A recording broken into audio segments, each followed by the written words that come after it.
हैदराबाद की NALSAR university of law के 2026 batch के स्टूडेंट्स के मामले में बार काउंसिल ऑफ इंडिया ने कुछ ही घंटों के अंदर अपना फैसला बदल दिया है।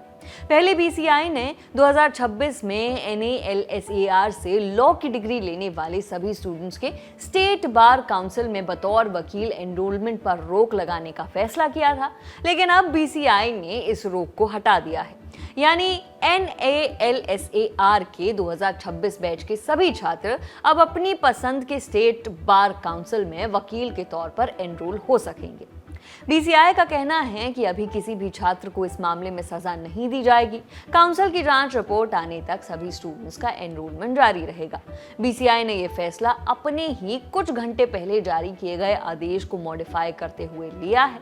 अब पूरा मामला क्या है, किस मामले में आदेश जारी किया गया था और फिर वापस ले लिया गया, विस्तार से बताते हैं। NALSAR यानी national academy of legal studies and research Hyderabad की एक प्रतिष्ठित नेशनल लॉ यूनिवर्सिटी है। मामला यूनिवर्सिटी के कॉन्वोकेशन से जुड़ा है। बार एंड बेंच की रिपोर्ट के मुताबिक यूनिवर्सिटी की कॉन्वोकेशन में चीफ गेस्ट के तौर पर CJI जस्टिस सूर्यकांत को बुलाने की बात चल रही थी, लेकिन 2026 बैच के कई स्टूडेंट्स इसके खिलाफ थे। कॉन्वोकेशन की तारीख और चीफ गेस्ट के नाम की ऑफिशियल अनाउंसमेंट होने से पहले ही करीब 450 से ज्यादा स्टूडेंट्स की तरफ से यूनिवर्सिटी के वाइस चांसलर, रजिस्ट्रार और प्रोफेसर्स और दूसरे अधिकारियों को एक लेटर भेजा गया। इसमें स्टूडेंट्स ने अपील की कि CJI को कॉन्वोकेशन में बुलाने के फैसले पर दोबारा विचार किया जाए।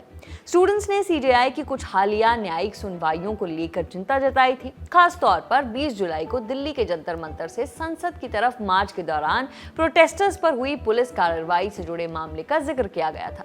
स्टूडेंट्स ने अपने लेटर में CJI के कुछ बयानों और इस मामले में हुई सुनवाई को लेकर सवाल उठाए थे। स्टूडेंट्स का कहना था कि उनकी लॉ डिग्री कई साल की मेहनत और उनकी भावनाओं से जुड़ी हुई है, इसीलिए वे चाहते हैं कि CJI के हाथों से उन्हें ये डिग्री न दी जाए, इस फैसले पर दोबारा विचार किया जाए।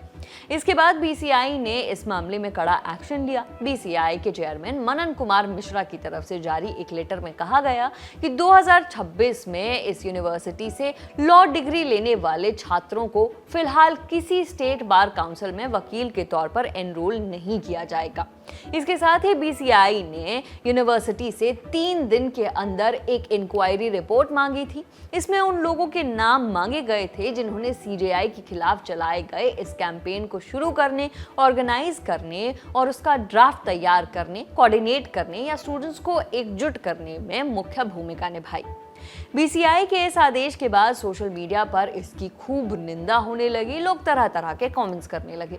अभिजीत दिपके और CJP के अकाउंट से भी इसका विरोध किया गया। अभिजीत दिपके ने लिखा, तो क्या हो अगर सारे लीगल कॉकरोचेस एक साथ आ जाएं। वहीं CJP प्रवक्ता सौरभ दास ने लिखा, मनन मिश्रा हमारे छात्रों से दूर रहिए। आपने इतना गंभीर रूप से गैर कानूनी आदेश जारी करने की हिम्मत कैसे की? अब अपनी लॉ की डिग्री दुनिया के सामने बताइए, क्योंकि एक वकील कानून को इतना गलत नहीं समझ सकता।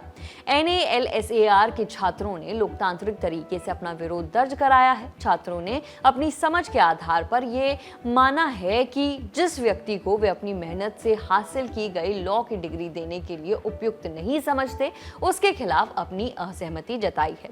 ऐसे में आप इसमें दखल देने वाले कौन होते हैं? इस तरह की बातें उन्होंने लिखी। सोशल मीडिया पर तमाम बैकलैश के बाद अब BCI ने अपने इस फैसले को बदल दिया है। नए लेटर में BCI काउंसिल ने कहा है कि चेयरमैन की तरफ से जारी पहले वाले आदेश पर काउंसिल के सदस्यों ने विस्तार से चर्चा की। काउंसिल के मुताबिक उसे मिली ताज़ा रिपोर्ट से पता चलता है कि यूनिवर्सिटी के 2026 में पास आउट होने वाले स्टूडेंट्स की बड़ी संख्या निर्दोष है और वे किसी तरह के अपमान के अभियान में शामिल होने के इच्छुक नहीं थे। इसी आधार पर BCI ने स्टूडेंट्स के एनरोलमेंट पर लगाए गए बैन को रोक दिया है। हालांकि मामला पूरी तरह यहीं खत्म नहीं हुआ। BCI ने कहा है कि उसे जानकारी मिली है कि कुछ शिक्षकों और बाहरी लोगों ने कथित तौर पर निर्दोष छात्रों को इस अभियान के लिए उकसाने में अहम भूमिका निभाई। इसीलिए अब BCI NALSAR के वाइस चांसलर की जांच रिपोर्ट का इंतजार करेगा। रिपोर्ट मिलने के बाद ही आगे की कार्रवाई पर फैसला लिया जाएगा।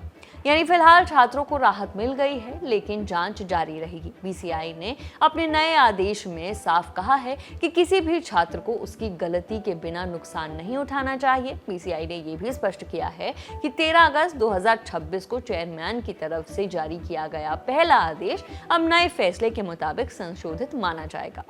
तो कुल मिलाकर मामला ये है कि पहले सीजीआई के कॉन्वोकेशन में शामिल होने के विरोध के बाद बीसीआई ने यूनिवर्सिटी के पूरे 2026 बैच के स्टूडेंट्स पर वकील के तौर पर एनरोलमेंट पर रोक लगा दी थी, लेकिन कुछ ही घंटों में बीसीआई काउंसिल ने अपने फैसले पर दोबारा विचार किया और ये रोक हटा दी।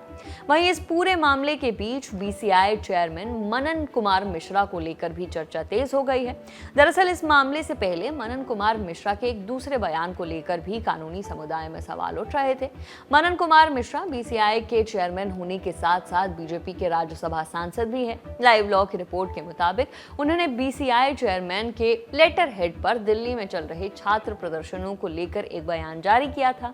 इसमें उन्होंने आरोप लगाया कि इन कथित छात्र प्रदर्शनों में एंटी नेशनल लोग शामिल हो गए हैं और उनका मकसद भारत को अस्थिर करना है। उन्होंने ये भी दावा किया कि इन प्रदर्शनों के लिए बड़ी मात्रा में फॉरेन फंडिंग की गई है और पाकिस्तान, चीन, बांग्लादेश और दूसरे देशों के कहने पर मीडिया कैंपेन चलाया जा रहा है। हालांकि इन तमाम आरोपों के समर्थन में इनको सपोर्ट करने के लिए उनके बयान में कोई सबूत नहीं दिया गया था। उनके इस बयान को भी यूनिवर्सिटी के स्टूडेंट्स पर दिए गए फैसले से जोड़कर देखा जा रहा है। बहरहाल अब स्टूडेंट्स पर कोई एक्शन होता है या नहीं होता है ये तो वक्त ही बताएगा। मामले में जो भी अपडेट्स होंगे वो हम आप तक पहुंचाते रहेंगे। फिलहाल इस खबर में इतना ही। देखते रहिए दी लल्लन टॉप। शुक्रिया।